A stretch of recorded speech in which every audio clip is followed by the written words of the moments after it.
करते हैं दूसरा, ये देखते हैं, और दो तीन शायद होंगे न्यूमेरिकल्स। तो यहाँ पे लिखा है if two equal chords of a circle intersect within the circle prove that segments of one chord are equal to corresponding segments of other chord. क्या बोला है यहाँ पे, पहले ये देख लो। यहाँ पे बोला if two equal chords of a circle intersect within the circle, वो सर्कल के अंदर ही कहीं पे इंटरसेक्ट हो रहे किसी एक पॉइंट पे, पॉइंट का नाम हम ई दे देते हैं, और कॉर्ड का पहले नेमिंग कर लेते हैं, ठीक है। कॉर्ड हो जाएगा आपका ए बी, और ये हो जाएगा हमारा सी डी। कॉर्ड नेमिंग करना बहुत जरूरी है, पहले ये नेमिंग कर दिया। अब क्या लिखा है, prove that the segment of one chords are equal to the corresponding segment of other chords. मतलब हमें ये प्रूव करना है कि ए ई जो है वो डी ई के बराबर है, ये एक सेगमेंट हुआ ना, ए ई जो है डी ई के बराबर है, और सी ई जो है ई बी के बराबर है। तो इसका पहले हम क्या कर लेते हैं, अब देखो पहले तो ये लिख देता हूँ कि दिया क्या है, प्रूफ क्या करना है। ये जो है प्रूफ देता सेगमेंट्स, ये प्रूफ हमें क्या करना है, to proof A E is equal to D E proof करना है, and C E is equal to B E proof करना है, ठीक है। ये हमें प्रूफ करना है। और यहाँ पे और एक चीज दिया है, इक्वल कॉर्ड्स दिया है। इक्वल कॉर्ड्स का क्या मतलब होता है कि ए बी जो है वो सी डी के बराबर है, ठीक है। ये इंफॉर्मेशन गिवन है। अब हमें इस इंफॉर्मेशन के बेसिस पे सॉल्व करना है न्यूमेरिकल। तो कैसे करेंगे, यहाँ पे ना सेंटर जो है, पहले सेंटर से ये सोचो एक सेंटर है, तो पहले सेंटर से हम एक लाइन खींच लेते हैं यहाँ पे, ठीक है। सेंटर से ये ज्वाइन कर देते हैं। अब ये ए बी एक कॉर्ड है, तो हम सेंटर से अगर ए बी के ऊपर एक लाइन खींचेंगे तो क्या होगा, वो परपेंडिकुलर होगा। यहाँ सेंटर से अगर ये सी डी वाले कॉर्ड पे लाइन खींचेंगे तो वो परपेंडिकुलर होगा, और सिर्फ परपेंडिकुलर नहीं होगा, परपेंडिकुलर के साथ साथ वो क्या होगा, वो बाइसेक्ट भी करेगा कॉर्ड को। बाइसेक्ट करने का क्या मतलब यहाँ पे कि ए एम जो होगा वो एम बी के बराबर होगा, और सी एन जो होगा वो एन डी के बराबर होगा। परपेंडिकुलर भी होता है, बाइसेक्ट भी होता है, इसलिए थियरम्स पढ़ाता हूं, क्योंकि थियरम्स इतना ही इंपॉर्टेंट है, ठीक है। ये कर दिया। अब चलो इसको प्रूफ करते हैं पहले, ठीक है। इन ट्राइंगल ओ एम ई, ठीक है, O M E and triangle O N E, कहीं भी फॉलो नहीं कर पाओ मुझे बोलना, ठीक है। Angle O M E is equal to angle O N E which is equal to what, 90 degree each. ये वाला एंगल भी तो 90 डिग्री होगा ना, इक्वल टू 90 डिग्री हो गया। चलो O M is equal to O N. अब O M is equal to O N क्यों होगा, ये थियरम है। देखो A B is equal to C D दिया गया था ना, अभी तो हमने पढ़ा कि अगर दो कॉर्ड्स इक्वल होते हैं, ठीक है, और वहां उस कॉर्ड्स जो इक्वल होते हैं तो उनका जो डिस्टेंस होता है सेंटर से वो भी इक्वल होता है। तो ये वाला थियरम पूरा लिख देना, ठीक है। ये थियरम है, थियरम हो गया। और ओ ई जो है ये तो कॉमन है दोनों के लिए, O E is equal to O E, ये तो कॉमन है दोनों के लिए, ये कॉमन है। तो हम डायरेक्टली क्या लिख सकते हैं कि triangle O M E is perpendicular triangle, sorry congruent to triangle O N E, ठीक है। ये किससे होगा, कौन सा साइड लिया, ये साइड, ये साइड, ठीक है, ये साइड, ये साइड, और ये साइड लिया है, ठीक है। अच्छा, तो हमने 90 डिग्री एक लिया है ना, तो 90 डिग्री के लिए एक स्पेशल वो होता है 90 डिग्री के लिए। सो ट्राइंगल दिस बाय, ऐसे एस नहीं होगा, ये आर एच एस होगा। हाँ, एस एस क्यों नहीं होगा, क्योंकि ये साइड दिया है, अरे एस एस के लिए ये एंगल जरूरी है ना। हाँ, तो by R H S congruence हमने ये वाला प्रूफ कर दिया, ठीक है। अगर ये वाला कॉन्ग्रुएंट प्रूफ हो चुका है तो देयरफॉर हम डायरेक्ट लिख सकते हैं कि M E is equal to N E, ये तो डायरेक्ट सीपीसीटी हो जाएगा। चलो ये सीपीसीटी हो जाएगा। अब इसको हम एक चीज कर सकते हैं, दोनों साइड में ना हम एक काम करते हैं, ए एम को ऐड कर देते, ये अपने मन से ऐड कर रहे हैं, ठीक है, अपने मन से ऐड कर रहे हैं, कर सकते हैं दोनों साइड में। अगर ऐड कर दिया तो क्या हुआ, ये तो कैंसिल आउट हो जाएंगे, हो गया। अब हम ये लिख सकते हैं इसमें कि अब देखो A M plus A M E, A M plus M E को हम क्या लिख सकते हैं, ए ई लिख सकते हैं, ठीक है। और ये क्या है, A M plus N E, A M plus N E, रुको, A M plus N E, तो ये तो कुछ होगा नहीं वैसे, तो इसको हम क्या लिख सकते हैं, रुको, ए एम को हम कुछ और लिख सकते हैं क्या,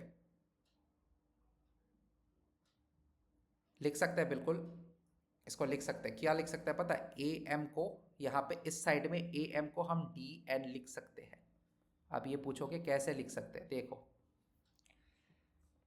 अगर ये सेंटर से हमने एक परपेंडिकुलर लाइन खींचा है तो वो क्या करेगा, बाइसेक्ट करेगा। मतलब बाइसेक्ट करने का मतलब A M is equal to M B करेगा और C N is equal to N D करेगा, ठीक है। C N is equal to N D करेगा। अब बोला है कि ये दोनों कॉर्ड्स इक्वल है तो ऑब्वियसली हम A M is equal to N D लिख सकते हैं। अगर तुम चाहो मैं प्रूफ करके दिखा सकता हूँ तुम्हें ये चीज़। रुको, यहाँ पे पहले ये बोला गया है कि मैं प्रूफ, देखो तुम्हें, मुझे पता है तुम्हें आता है, पर प्रूफ इसलिए करता हूँ ना वो एनालिटिकल थिंकिंग डेवलप करने के लिए। A B is equal to C D हो गया, ठीक है।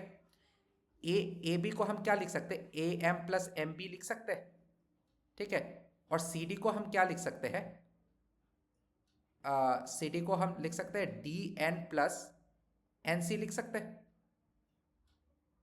इसको लिख सकते हैं क्योंकि ये वो हो रहा है, ठीक है। अब ए एम और एम बी तो इक्वल है ना, तो इसको A M plus A M लिख सकते हैं क्योंकि यहाँ पे तो गिवन है, ये वाला तो गिवन है क्योंकि ये थियरम में। और डी एन जो है इसको डी एन को रखते हैं और एन सी को हम डी एन लिख सकते हैं, लिख सकते हैं डी एन। तो यहाँ पे क्या हो गया, twice of A M is equal to twice of D M, तो मतलब A M is equal to D N होगा, ठीक है। तो ए एम के जगह मैंने डी एन पुट कर दिया, तो D N plus N E क्या होगा, D N plus N E को हम क्या लिख सकते हैं, डायरेक्ट डी ई लिख सकते हैं। देख रहे हो, हर एक चीज प्रूफ करके दिखा रहा हूं। ये वाला हो गया। चलो अब और भी चीजें करते हैं। ये वाला तो हो गया हमारे, पर हमारा मेन मोटिव क्या है, हमें A E is equal to D proof किया, हमने C is equal to B भी प्रूफ करना है। एक तो हमने प्रूफ कर दिया, अब दूसरा वाला भी करना है। दूसरा वाला आसान है करना। नाउ हमें पता है कि ए बी जो है वो सी डी के बराबर है, ठीक है। तो दोनों साइड में हाफ ऐड कर लेते हैं, हाफ मल्टीप्लाई कर देते हैं। Half of A B is half of equal to C D, तो half of A B half of C D को क्या लिख सकते हैं, A M is equal to D N, जो मैंने अभी प्रूफ किया है, ठीक है। और इसको हम, और इसको अब या और हमने और एक भी चीज़ प्रूफ किया, ये भी प्रूफ किया हमने, ये भी प्रूफ किया कि A E is equal to D E भी है, ये भी प्रूफ कर दिया, ठीक है। अब क्या कर सकते हैं हम, देखो ए ई को तुम क्या लिख सकते हो, ए ई को तुम ए बी माइनस, रुक जाओ, हमने क्या प्रूफ किया, हाँ ए बी माइनस ए ई को हम क्या लिख सकते हैं, बोल रहा हूँ ना, A B A E minus B E लिख सकते हो इसको। ध्यान से सोच के बताओ, हम ए ई को क्या लिख सकते हैं, A B minus B E, मतलब इस पूरे से अगर इस पार्ट को हम सब्सट्रैक्ट कर दे तो हमें ए ई बचेगा हमारे लिए। अच्छे से इमेजिन करो, टेक योर टाइम, इमेजिन।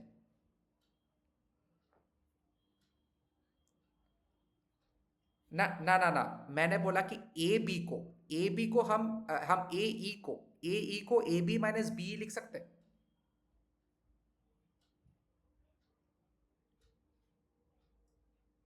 आराम से, फिर से मैं यहाँ पे लाइन ड्रॉ करके बताता हूँ। चलो, ये ए हो गया, ये बी हो गया, बीच में हो गया हमारा ई। अब हमें ये वाला पार्ट हमें चाहिए ए ई, ठीक है। ए ई को हम A B minus B E लिख सकते हैं। इस पूरे से इसको सब्सट्रैक्ट कर दो तो ये वाला रह जाएगा ना, बस वही लिखा हमने, ए ई को ए बी माइनस बी, ठीक है। हाँ हाँ हाँ, वही इमेजिन करना है, मैं यहाँ पे ब्रेक करके तुम्हें दिखा रहा हूँ ताकि तुम्हारा थिंकिंग एबिलिटी डेवलप हो, ठीक है। बट यही चीज तुम्हें फिगर में उसको देखना है। अब डीई में क्या होगा, डीई को हम क्या लिख सकते हैं, डीई हम सिंपली हम सी डी माइनस सी ई लिख सकते हैं। पूरे से अगर इसको सब्सट्रैक्ट कर दे तो ये बचेगा, चलो हम लिख सकते हैं। अब हमें ये तो पता है कि ए बी और सी डी जो है वो इक्वल है, ए बी और सी डी इक्वल है क्योंकि कॉर्ड्स इक्वल गिवन है। तो ए बी और सी डी को कैंसिल आउट कर सकते हैं। क्या बचा हमारे पास, minus B E is equal to minus C E बचा। दोनों साइड में क्या करें, मल्टीप्लाई कर दो माइनस से, या फिर कैंसिल आउट कर दो। सिंपल क्या हो जाता है हमारा, B E is equal to C E रह गया। तो देखो हमने प्रूफ कर दिया, B E is equal to C E भी प्रूफ कर दिया हमने, और इसमें हमने प्रूफ कर दिया A E is equal to D E. बस ये प्रूफ करना था, ठीक है। अगर तुम्हें कभी ये समझ में ना आए कि क्या किससे क्या माइनस करके क्या लिखना चाहिए, तो मैंने जैसा तुम्हें बताया ऐसे डायग्राम ड्रॉ कर लेना अलग से पेपर में। पेंसिल से ड्रॉ कर लेना, फिर मिटा देना, ठीक है। चलो ये हो गया, और शायद दो ही बचा है, ज़्यादा नहीं। If two equal chords of a circle intersect within the circle, prove that line joining the point of intersection to the center makes equal angles at the chords. Okay okay, ये देखो कैसे करना है, ये ज़्यादा, ये आसानी होना चाहिए पहले के कंपैरिजन में, ठीक है। ये तो पहले हमारा chords हो गया, ए बी हो गया, ये सी डी हो गया, फिर से वही कंस्ट्रक्शन हम कर लेते हैं।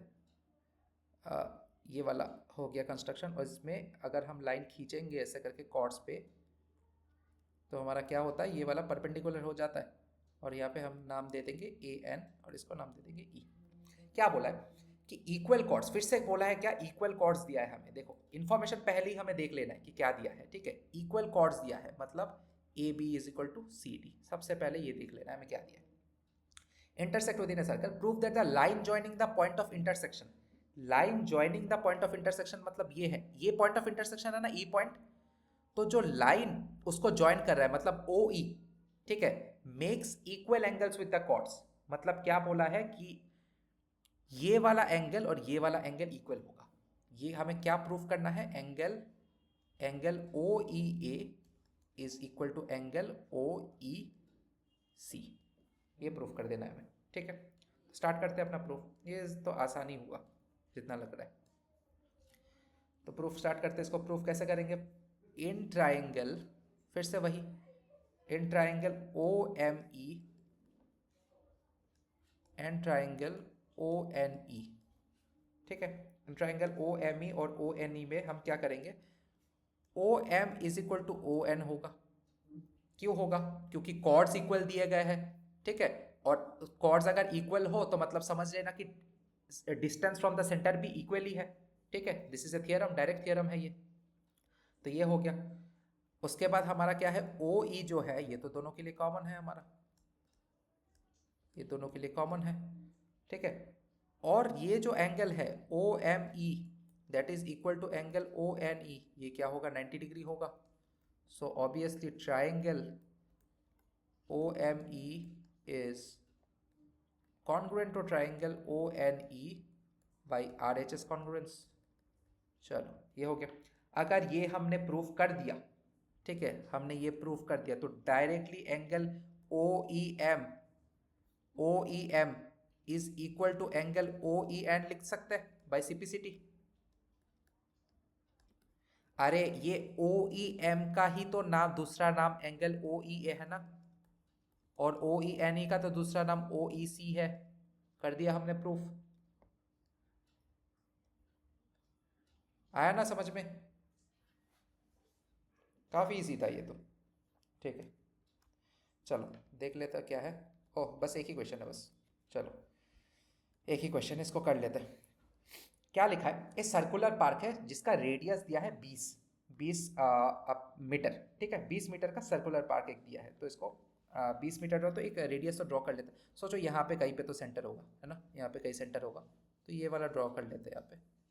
ये हमें दिया है 20, जो भी इंफॉर्मेशन दिया है तुरंत हमें ड्राइंग करके उसको लिख लेना है। ये है एंगल। अब क्या है, 3 boys Ankur Syed and David, तो नेमिंग कर लेते हैं। अंकुर को ए से डिनोट करते हैं, सैयद को एस से डिनोट करते हैं, और डेविड को डी से डिनोट करते हैं, ठीक है। ये इंडियन नेम्स डेविड होते हैं क्या, नहीं पता, पहली बार सुन रहा हूँ डेविड, हाँ डेविड होता तो है। चलो ये हो गया ओ। अब हम क्या करेंगे, यहाँ से ना एक कंस्ट्रक्शन करेंगे, यहाँ से हम एक परपेंडिकुलर ड्रॉ करेंगे और इसका नाम कुछ दे देंगे एम, ठीक है। अब हमें करना क्या है, ये बोला है कि अंकुर सैयद और डेविड क्या है, इक्वल डिस्टेंसेस में है, बाउंड्री में इक्वल डिस्टेंसेस में, ठीक है।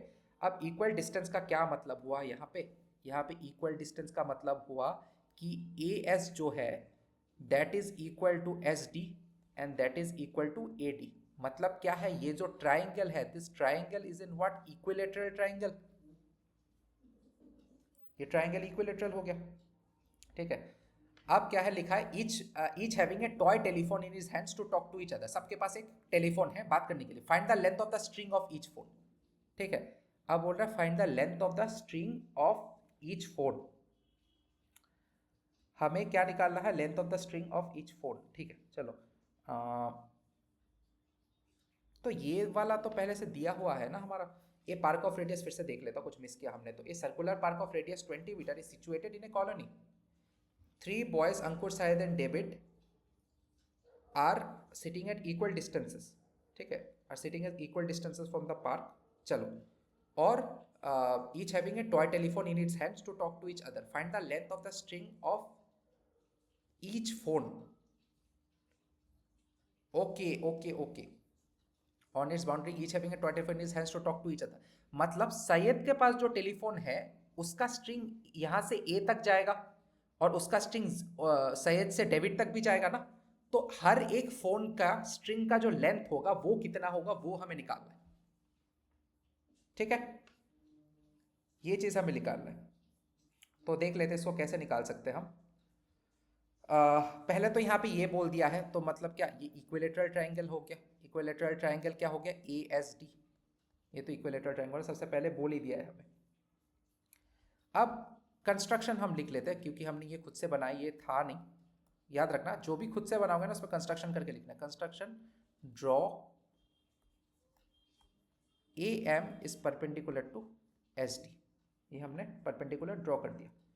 अब AM क्या होता है, AM O से पास होता है, ये ऐसे पूरा इस हो गया, AM O से पास होता है, ठीक है। तो हम क्या लिख सकते हैं कि AM अगर O से पास होता है तो सोचो ये वाला लाइन जो है OM, अगर हम परपेंडिकुलर ड्रॉ करते हैं किसी कॉर्ड पे तो ये कॉर्ड को बाइसेक्ट कर देता है। मतलब SM जो है that is equal to MD which is equal to what, half of SD, क्योंकि बाइसेक्ट कर देता है। ये तो डायरेक्ट थियरम है, थियरम ऐसे लिख लेना पूरा, ठीक है। ये हो गया। लेट से हम SM को ना X मान लेते हैं। Let SM equal to X। अब क्या है, X नहीं मान के तुम SM भी लिख सकते हो, वो क्या होता है, कन्वीनियंट नहीं होता हमारे लिए, बस इसलिए X मान लेते हैं। नाउ इन ट्रायंगल, अब देखो अब कौन सा ट्रायंगल है, इन ट्रायंगल हम ASM को ले लेते हैं। ASM मतलब ASM ये वाला ट्रायंगल, ये राइट एंगल ट्रायंगल है, तो ऑब्वियसली पाइथागोरस थ्योरम यूज करेंगे। यूजिंग पाइथागोरस थ्योरम, ठीक है। देखो याद रखना, हम निकाल क्या रहे, हम निकाल रहे S और D के बीच में डिस्टेंस, या फिर A और S के बीच में डिस्टेंस। जो भी डिस्टेंस निकालेंगे वो सेम ही है सब। देखो और एक बार क्वेश्चन में क्लियर करता हूँ। यहाँ पे बोला है कि each having a toy telephone in his hands to talk to each other. तो यहाँ से इसका जो टॉय टेलीफोन है ना, उसका वायर इसके साथ भी कनेक्टेड है और इसके साथ भी कनेक्टेड है। तो बोल रहा है, यहाँ पे बोल रहा है कि लेंथ ऑफ द स्ट्रिंग, मतलब ये जो वायर का लेंथ है वो कितना है। तो इस वायर का लेंथ तुम आइदर AS निकाल सकते हो, तब भी एक ही होगा, AD निकाल सकते हो, वो भी एक होगा, और SD निकाल सकते हो, वो भी एक होगा। ये इक्वल तो दिया ही है ना, पर हमें नहीं पता कितना इक्वल है, मतलब इसका लेंथ कितना है, वो लेंथ हमें निकालना है। तो यूजिंग पाइथागोरस थ्योरम हम क्या कर सकते हैं, पाइथागोरस थ्योरम क्या कर सकते हैं हम, AM square plus SM square is equal to AS square. AM square plus SM square is equal to AS square. ये है डायरेक्ट पाइथागोरस थ्योरम, मैंने अप्लाई कर दिया यहाँ पे, ठीक है। अब AM स्क्वायर को क्या लिख सकते हैं हम, AS square minus SM square. AM square को क्या लिख सकते हैं फिर से, AS को हम कुछ लिख सकते हैं क्या, नहीं, AS को देखता हूँ, AS ऑब्वियसली AS को लिख सकते हैं हम कुछ, क्यों, अगर ये वाला X है, ठीक है, तो ये वाला भी तो X होगा। If SM is equal to X मतलब MD is also equal to X, तो SD तुम्हारा क्या होगा, 2X हो जाएगा। अब हमें पता है SD is equal to AD, AS है ना, ये तो इक्विलेटरल ट्रायंगल, तो AS के जगह भी हम 2X लिख सकते हैं, 2X square minus SM square. SM मतलब क्या है, X स्क्वायर, हो गया। तो इसको कर लेते हैं, AM स्क्वायर हमारा क्या हो गया, 2X स्क्वायर मतलब क्या, 4X square minus X square which is what, 3X square. ये हमारा हो गया, ठीक है। और AM को हम क्या लिख सकते हैं, AM जो है इसको क्या लिख सकते हैं, root over of 3X square which is equal to what, √3 into X, क्योंकि X स्क्वायर और रूट कैंसिल हो जाता है तो सिर्फ X रहेगा, सो √3 इंटू X, ठीक है। ये हम पकड़ लेते इक्वेशन 1। अब चलते हैं नेक्स्ट पेज में, ठीक है। एक ही चीज़ है, मुझे पता था ये लंबा होगा तो डायग्राम ड्रॉ कर लिया मैंने। तो ये O होगा,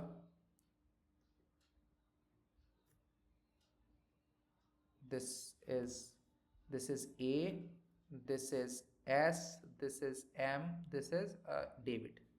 तो ये एक्स है, ये एक्स है, तो ये पूरा डालन 2x है। बस ये सब इन्फॉर्मेशन था, और यहाँ पे और एक इन्फॉर्मेशन था, यहाँ पे 20 है। ठीक है, ये इन्फॉर्मेशन था और कुछ नहीं। चलो ये हो गया। हमने कहाँ तक सॉल्व किया था इसको, कि ए एम को हमने √3x प्रूव कर दिया। ठीक है, चलो अब हम देखते हैं कि हम ओ एम को क्या लिख सकते हैं।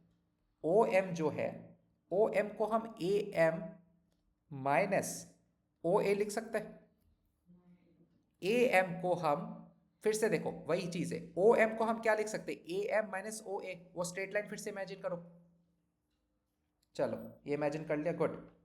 अब ए एम को तो हमने निकाला ही है, √3x है ना। और ओ ए जो है, ओ ए, ओ ए क्या हो जाएगा, 20 हो जाएगा, क्योंकि हमारा रेडियस दिया है 20।